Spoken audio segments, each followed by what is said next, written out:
ओम नमः शिवाय। महाकाल सबका भला करे। राहु श्रृंखला की इस सीरीज में हम अपने अंतिम सोपान पर आ पहुंचे हैं और आज हम बात करेंगे बुध के साथ और मंगल के साथ राहु की युति की।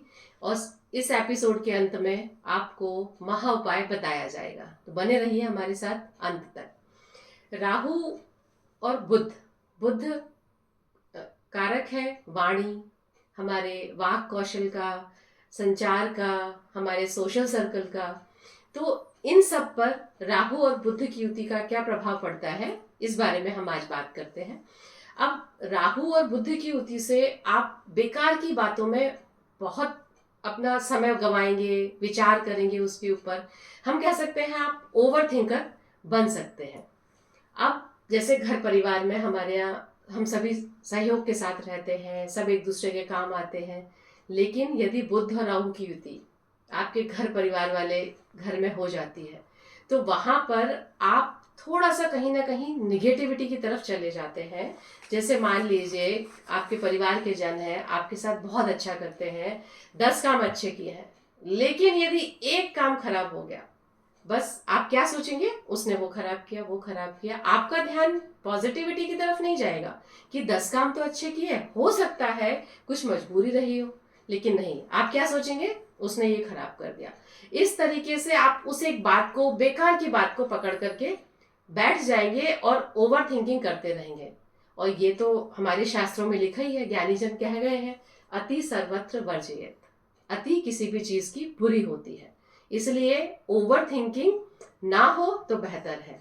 अब हम ये भी कह सकते हैं कि कई बार ये युति किसी गलत व्यक्ति को भी सही साबित करने में काम आती है।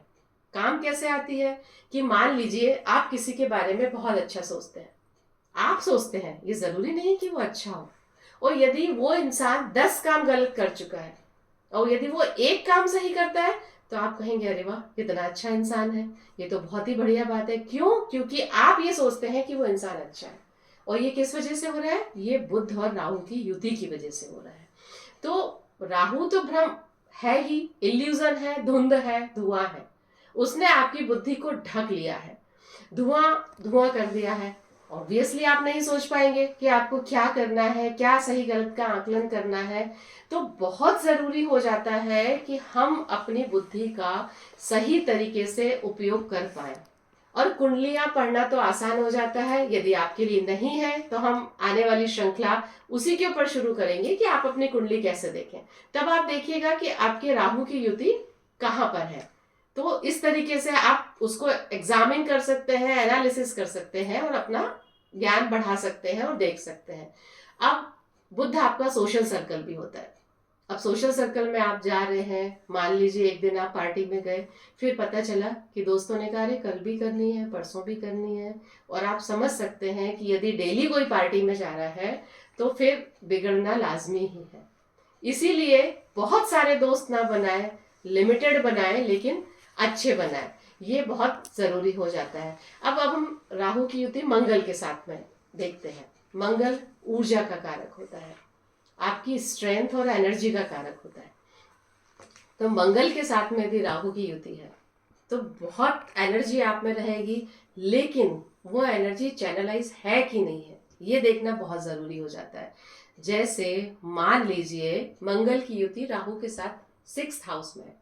6th हाउस आपके नौकरी का भी होता है, रोग, ऋण, रिपु, शत्रु, बहुत सारी चीजों का होता है। अब वर्क प्लेस पे आपके पास में एनर्जी है, आप बहुत काम करते हैं, बहुत अच्छे से करते हैं, लेकिन राहु साथ में होने से आप हाइपर हो जाते हैं कई बार। और वो हाइपर होने की वजह से आपके जो टर्म्स हैं, आपके बॉसेस या आपके कलीग के साथ में बिगड़ते चले जाते हैं। तो वहां पर आपको उसको चैनलाइज करना जरूरी है। अब आप पूछेंगे चैनलाइज कैसे? तो जनाब जिम जाइए, स्विमिंग करिए, कुछ एनर्जी वाला आपको काम करना पड़ेगा, जहां पर वो मंगल की जो एनर्जी है वहां पर आप यूटिलाइज कर लेंगे तो वो राहु के साथ में उतनी ज्यादा इंटेंसिटी के साथ में इन्वॉल्व नहीं होगी और आपका काम प्रॉपर तरीके से चलता रहेगा। अब कुछ लोगों ने ये सवाल पूछा है कि क्या राहु वीक भी हो सकता है?